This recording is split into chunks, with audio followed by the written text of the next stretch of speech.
کوئٹہ کے قریب منگی ڈیم پولیس اسٹیشن پر حملہ کرنے والے دہشت گردوں کے خلاف فوج، ایف سی اور پولیس کا مشترکہ آپریشن شابان جاری ہے۔ 24 گھنٹوں میں مزید 43 دہشت گرد مارے گئے۔ 5 جولائی سے ہلاک دہشت گردوں کی تعداد 79 ہو گئی، جبکہ متعدد کے زخمی ہونے کی اطلاعات ہیں۔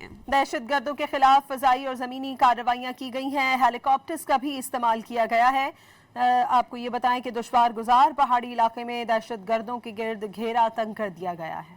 بلوچستان میں فتنۃ الخوارج کے خلاف فیصلہ کن کارروائیاں جاری ہیں۔ سیکیورٹی ذرائع کے مطابق سیکیورٹی فورسز نے آپریشن شابان کے دوران پہاڑوں میں چھپے خارجیوں کو بھاری ہتھیاروں سے بھی نشانہ بنایا۔ کارروائی کے دوران مزید 4 خارجی مارے گئے، جبکہ متعدد کے زخمی ہونے کی اطلاعات ہیں۔ آپریشن شابان میں ہلاک ہونے والے دہشت گردوں کی تعداد مجموعی طور پر 43 ہو گئی۔ سیکیورٹی ذرائع کے مطابق 5 جولائی سے اب تک آپریشن شابان اور دیگر انٹیلیجنس بیسڈ آپریشنز میں مجموعی طور پر 79 دہشت گرد ہلاک کیے جا چکے ہیں۔ سیکیورٹی ذرائع کے مطابق بلوچستان میں منگی ڈیم پولیس اسٹیشن پر دہشت گردانہ حملے کے بعد پاک فوج، ایف سی اور بلوچستان پولیس کا آپریشن شابان جاری ہے، جس میں فتنۃ الخوارج کے خلاف زمینی اور فضائی کارروائی کی جا رہی ہیں۔ سیکیورٹی ذرائع کے مطابق 6 اور 7 جولائی کو بھی سیکیورٹی فورسز فتنۃ الخوارج کے 26 دہشت گردوں کو جہنم واصل کر چکی تھیں۔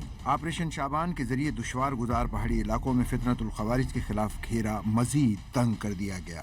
خوزدار کے علاقے زیدی میں دہشت گردوں کا پولیس اسٹیشن پر حملہ بھی پسپا کر دیا گیا۔ فوج اور ایف سی کی برق رفتار کارروائیوں میں 8 دہشت گردوں کے جہنم واصل ہونے کی مصدقہ اطلاعات ہیں، جبکہ 5 سے 6 دہشت گرد ہیلی کاپٹر آپریشنز میں بھی مارے گئے۔